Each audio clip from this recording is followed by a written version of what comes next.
Today will be forever known as the day Thom Avella actually decided to sit down and record the lines for his goddamn Death Grips video. Let's go.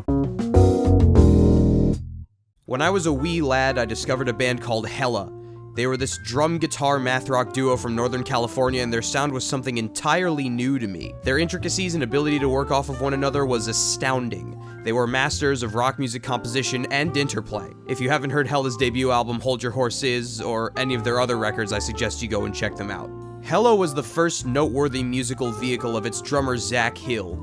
At the same time as he was one half of that band, he was also playing in bands with Chino Moreno, Marnie Stern, Omar Rodriguez-Lopez, and Joanna Newsom. He also put out some wacky fucking solo material and somehow found the time between doing all that to be a visual artist. Zach Hill was always, to me and many others, a rock drummer.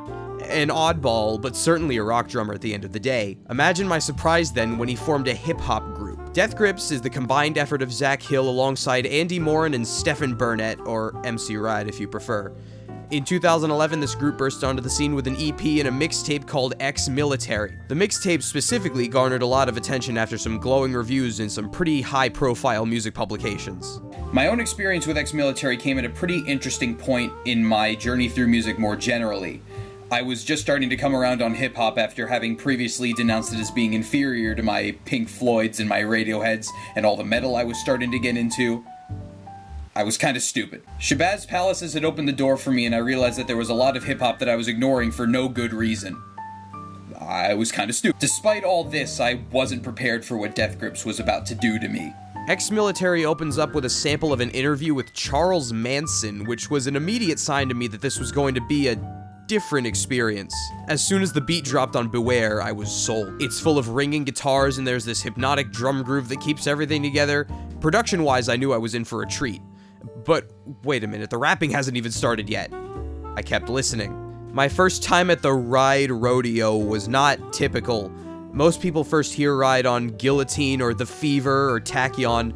These are all tracks where Stefan gives his usual performance as MC Ride, but on Beware he opts for something much more cerebral. For being the opener to Death Grips' first full-length project, they definitely chose a cryptic track to lead off with. Yet, somehow it works. The intensity that I was getting from this new thing I had discovered called metalcore was turning up again in a hip-hop album. Any comparisons you could make of the music of Death Grips with other artists don't often serve them justice. You could compare Ex-Military to hardcore punk or Nine Inch Nails or Atari Teenage Riot or even other gritty hip-hop albums, but you can't give someone the whole picture of just what the hell Death Grips is without playing them a track. And often when you do, they don't know what to make of it. Guillotine Bounces rides bombast and shouts with an incredibly minimal beat. It's Death Grips' most popular track, and for good reason. It has a ridiculously catchy hook, and it's just intense enough to keep the listener interested, but not so intense that they wind up tuning out after a minute or so. Spread Eagle Cross the Block incorporates a Link Ray sample and features some of Ride's most hyped delivery on record to date. Shit is mine! It's all mine! All the time! Shit is mine! Tachyon is the mixtape's most obvious banger. Clink is a quasi-punk song about cops featuring a sample of Black Flag's Rise Above and masquerading as another banger. And I Want It, I Need It is about a little thing called love. I couldn't keep up with all this stuff on first listen, actually. I've heard Ex-Military many more times since it came out, and now I can get through it without being so overwhelmed. But if there's one thing I've learned from wearing out this mixtape on several different iPods and computers, it's that Death Grips exists for two reasons: to subvert expectations and push boundaries. These two constant pursuits of the group and the way they relate to my experience as a fan of theirs are what I'd like to talk about in this video. Following Ex-Military's success, Death Grips went searching for a label to sign them, and they wound up on Epic Records, where they released The Money Store. This was more or less what people expected from a second release, and a first on a major label.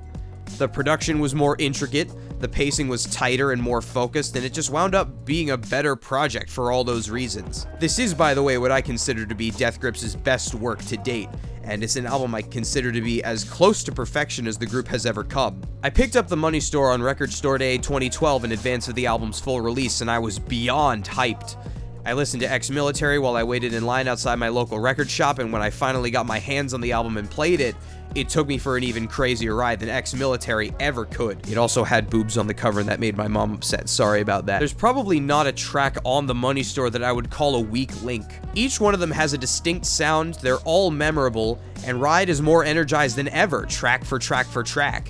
His lyrics dive further into his villainy, and the antics they portray can become cartoonishly gory or wildly esoteric. Yet, at the same time, Ride gives us more insight into his character, especially on a track like I've Seen Footage, where he describes his own desensitization by all the fucked up footage he has, in fact, seen. This gives the listener some context for why he's the way he is, and acts as the why to his who and what and where and how. The Money Store also raised the question of where Death Grips could go from here. This is a question that fans of the group ask themselves after every album, because it always feels like somehow Death Grips finally found the ceiling. And yet, with every album, Death Grips raises the bar. The release of the Money Store came with an insert promoting their next album, which was then titled No Love, due for release in October of the same year. Fans know the story as it unfolds from here. Epic insists on pushing the release date to 2013, Death Grips creates an alternate reality game and releases the album themselves a few weeks earlier than promised, and Epic drops Death Grips for their insolence. This is one of the ways that Death Grips is known to subvert expectations, by operating in ways that are completely counter to the way any other band or artist would usually operate. However, they also subverted expectations sonically on the album that wound up being called No Love Deep Web. The first time I turned this album on, I was convinced it wasn't finished. This is a really raw listen, even by Death Grips' own standards. The intricate beats and analog sampling of the Money Store had been traded in here for a much more digital sound. And once I adjusted to that, I found that it was raw in more ways than just sound-wise. Ride's vocal deliveries are par for the course, but where the secret of this album lies, as usual, is in his verses. As opposed to the Money Store and Ex-Military with their abstract takes on braggadocio, No Love Deep Web finds Ride in some very strange and dire circumstances. On Come Up and Get Me, he's trapped in an abandoned building, and on No Love, he's having a bad trip, etc. This album definitely bumps in its own weird way, but now whenever I listen to it, I just get this deep, 1,000-yard stare that no other Death Grips project is able to give me. After No Love Deep Web came out, I once again asked myself, where do they go from here? The answer I got was, as usual, not what I was expecting. In 2013, Death Grips earned the ire of many of their fans by missing a lot of shows and generally being really mischievous. Their third album, Government Plates, was released 13 months, 13 days, and 13 hours after No Love Deep Web, and it provided some context for the group's actions up to that point. In some ways, it acted as a middle finger to Epic Records, which they still wave every now and then. Freelance motherfucker! In other ways, it was a note to Death Grips' own fans that they'll do whatever they want. A lot of the people have commented that the relationship between Death Grips and their listeners is pretty sadomasochistic, and that started to become very apparent on Government Plates. This album focused mostly on Zach and Andy. It's Death Grips' shortest record to date, and Ride doesn't even take full verses on most of its tracks. This was something that I think was a bit underwhelming to a lot of listeners, including me. Despite that, some of Death Grips' best tracks made it on here, especially the opener and closer. Also, the music videos this album created are pretty legendary. Where do they go from here? They released the first half of their double album, The Powers That Be, in 2014. Disc 1 is called On the Moon, and it features a lot of Bjork samples.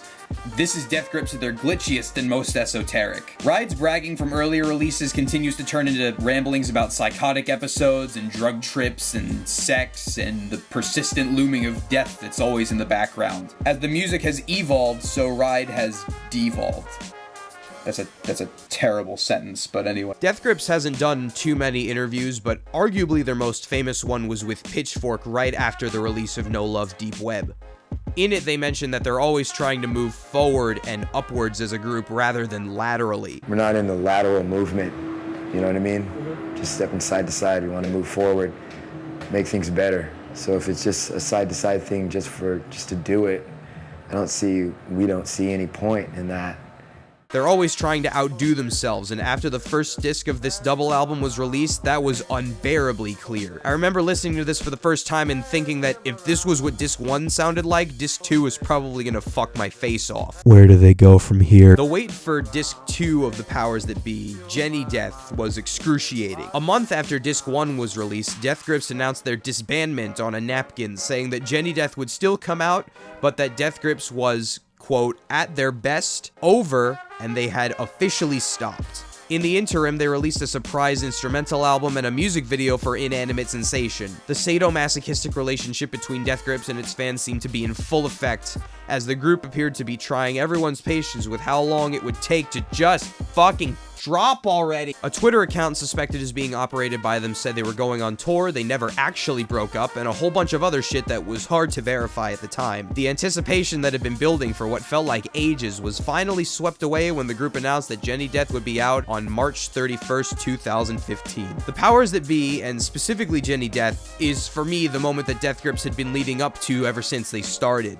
It's basically the peak of their experimentation and by far their boldest work to date. Jenny Death is the closest Death Grips has come to being punk rock, thanks not only to some guitars from Terra Malis' guitarist Nick Reinhardt, but also to the punk aesthetic of their previous work getting cranked up to 11. This is easily their most raw set of tracks since No Love Deep Web or even their mixtape. Despite that, every track is instantly memorable and surprisingly catchy. I won't go into too many specifics because we'd be here all day, there's so much to talk about. I will, however, talk about the one part of this album that has stuck with me the most, which is saying something since Jenny Death and the powers that be have stuck with me profoundly. The last two tracks on this album, On GP and Death Grips 2.0, constitute what may be the best closer to any Death Grips release so far. On GP is actually my favorite track Death Grips has ever released, and if you've heard it before, you might know why. This is possibly the only Death Grips song that doesn't feel like it's being fronted by MC Ride.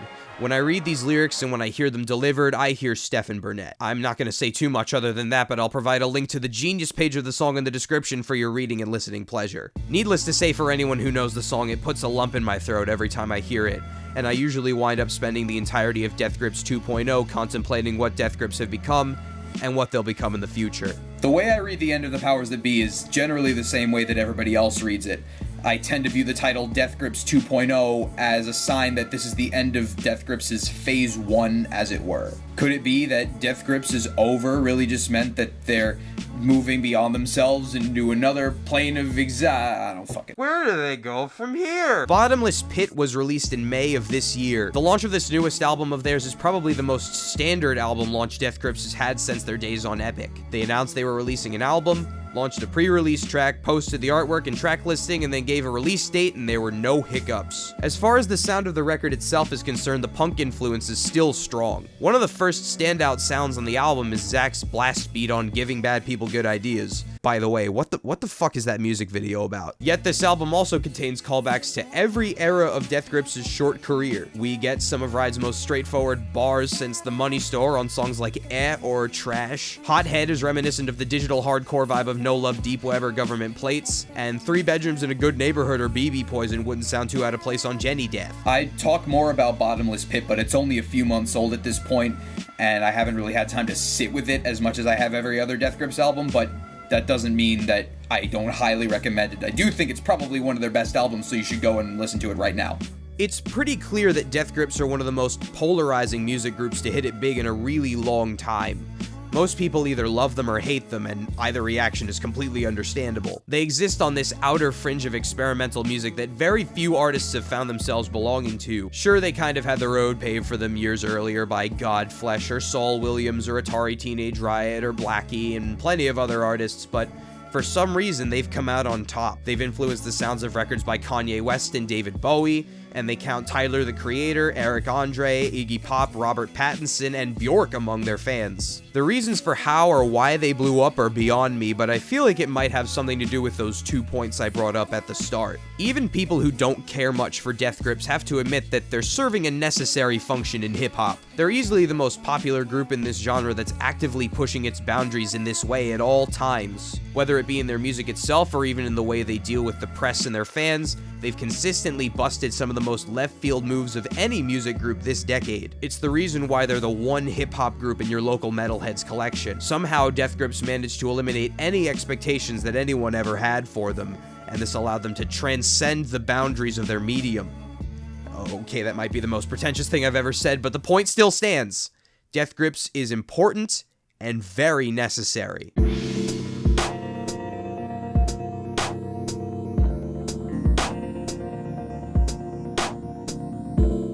If you like this video, please be sure to click everything on screen and also everything in the description and leave a comment about what your favorite Death Grips album is, because maybe you disagree with me on that. Also, I'd like to thank all my patrons on Patreon who have been waiting for me to put out another video for about a month now, and I've just been slacking off. And so Matthew Villani, Gaster, Jan G, Hadar Halevi, Melanie Fuentes, Johannes, and Dylan Richardson. Also, big shout outs to everybody in Death Grips Trash Posting, the world's greatest shitposting Facebook group. I love your memes. My phone is full of them. I can't stop. I have a problem. Anyway, with all that being said, I'm gonna go and work on something else, probably. I don't know. School's weird. Thom Avella, stay a legend.